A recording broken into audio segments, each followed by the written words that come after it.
brilliant. We're having a right laugh here with Hilary, with Jonathan, and they're going to tell us all about their fabulous range, which is completely vegan, and they're going to tell us why we should think about the products that we put onto our skin, as well as the products that we eat. Because it's very important, isn't it, to know about what's in here.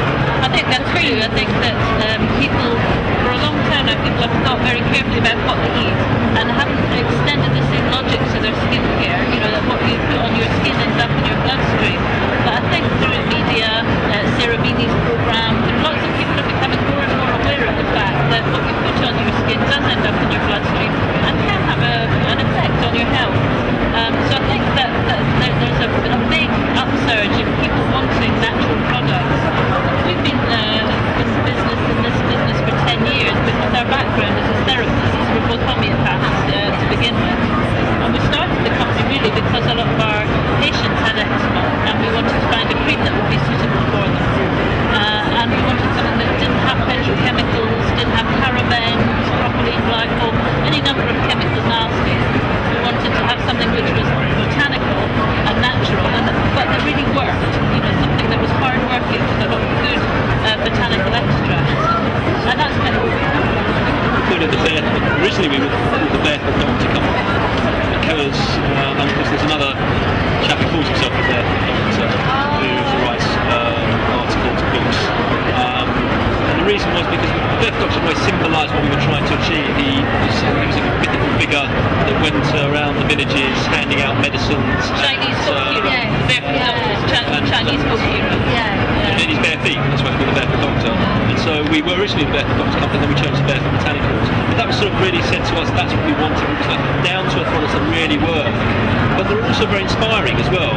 It's very inspirational. We thought that, you know, a lot of people think that because the product is natural, you have to sacrifice either sophistication in the product or the sensuality of the product.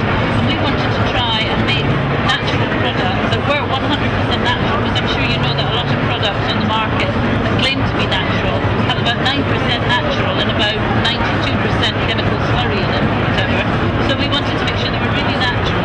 But we also, as well as ticking the natural box, we wanted them to be effective. So we wanted them actually to do what they said, so that people could have that sophistication of a product working, even though it's natural. Thirdly, we wanted it to be sensual, because some of the natural products we tried were like, oh, no thank you. And we wanted it to be a nice, I think beauty should be a sensual experience. Even if you have a skin problem, if you have eczema, why would you want to do something that's not inspire you and make you feel good as well? Definitely. So the things I like is really the smell of your product. That's what people relate to first of all, the smell and the texture. And the texture, the feel of them. It's very important. Those three things were really... And that's why they're so successful. People love the whole experience and they work. I like it as well because you took the time and trouble to actually say on your product suitable for vegan. Yes. You know, not everybody does that, although some of their products or all of their products are vegan. And you were telling me earlier that that really was a conscious thing for you to do. Why was that so important? I think coming from our background as therapists and into an alternative medicine, a lot of our patients were vegetarians and a lot of them were vegans. And it was important to them when they were using homeopathic remedies that they used medicines that had no connection with animals and using herbs rather than orthodox medicine, which at the very worst has been tested on animals, you know, and we wanted to distance ourselves from that. And so we wanted to be natural and ethical, because the ethical part is also important to us. And ethical isn't just environmental, it's also about the welfare of we look after the planet and the other creatures that live on the planet. So it was a definite decision that we wanted our products to be ethical and right. You know, not that we didn't use things that have been tested on animals, that we didn't use animal-based products in our range. Yes, it's important to us. I think we were quite, we loved the challenge of formulation in a way that satisfied a number of criteria, and that was one of them. And it was not using petrochemicals, not using propylene glycol and sodium lauryl sulfates and silicones, which are in all these mainstream products. And for us it was a challenge as well. I think we sort of enjoyed that challenge of finding something, but yet still work just as well as those mainstream brands that have all those nasties in them. It has been a challenge sometimes, because what gives you that sort of feel to a skincare product often is a silicone, and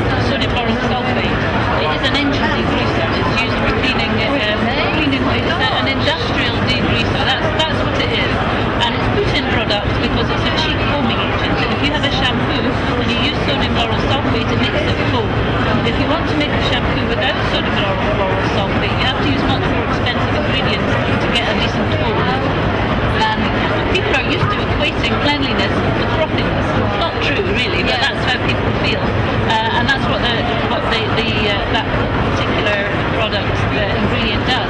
But it's been linked with a lot of skin irritation. So when it's a product for your skin, it actually has to be washed off. It's only allowed to be in wash your product. But however much you wash your product off, some of it's going to stay, you know. And if you're using a shampoo with sodium lauryl sulfate, you have a sort of dry, sore, itchy, scaly scalp, it's going to aggravate. So yeah, I mean, some of the petrochemicals also coat the skin so that it doesn't allow the skin to breathe. So when you use paraffin oil, use Vaseline, paraffin oil, or any of those kind of mineral oil based products, and you're actually coating your skin and not allowing it to breathe. And the same with the silicone. The silicone does the same thing. It coats the skin and doesn't allow it to breathe. So that's why we avoid that.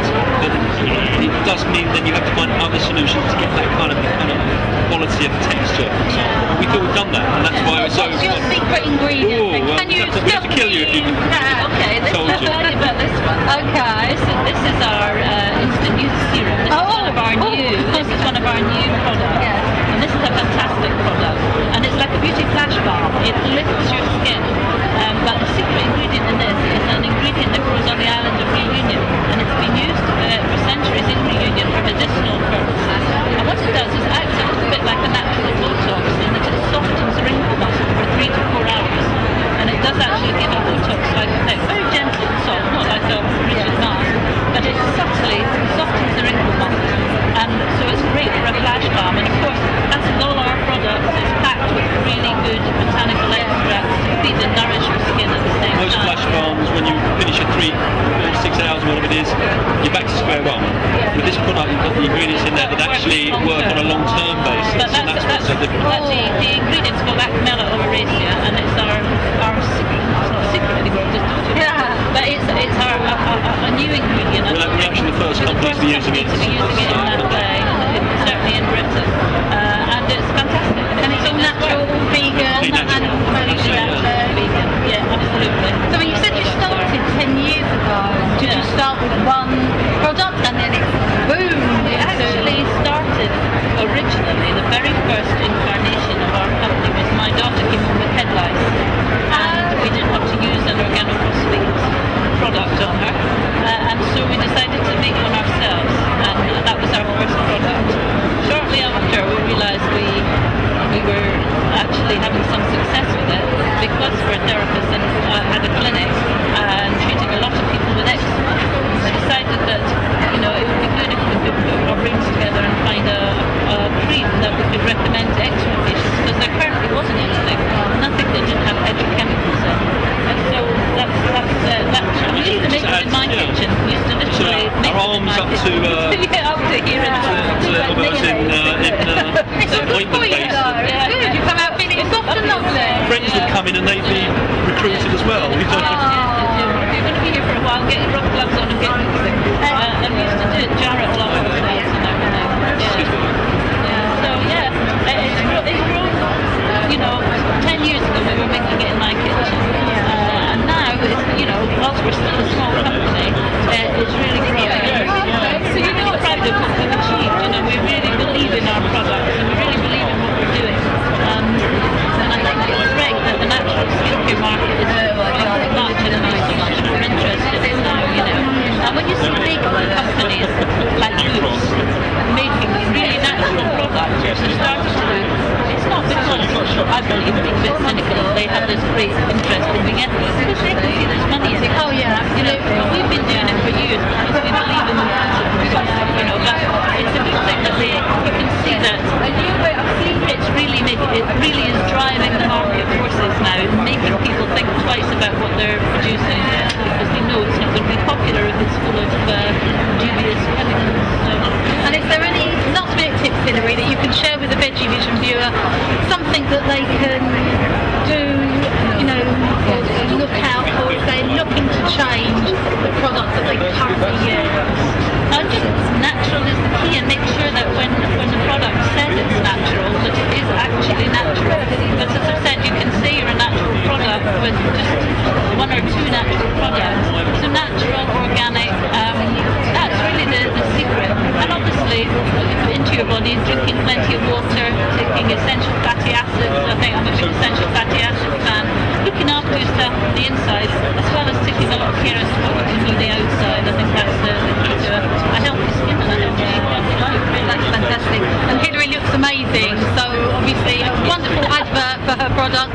And I will just add, I mean, you said about the natural ingredients, but also to bear in mind, if a product says that it's not tested on animals, that doesn't mean that the individual ingredients have not been tested on animals.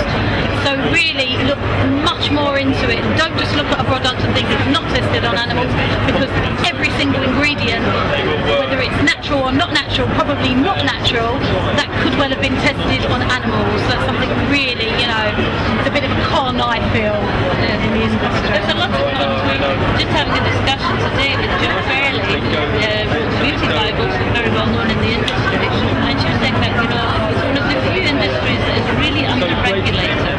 There is very little regulation to say, you know, if you say this is natural, it must be natural. You can't call something organic. You know, that's how it should be. There's very little regulation about what you can say. And she was saying that a lot of companies we have some little logos here just to try and explain what we do.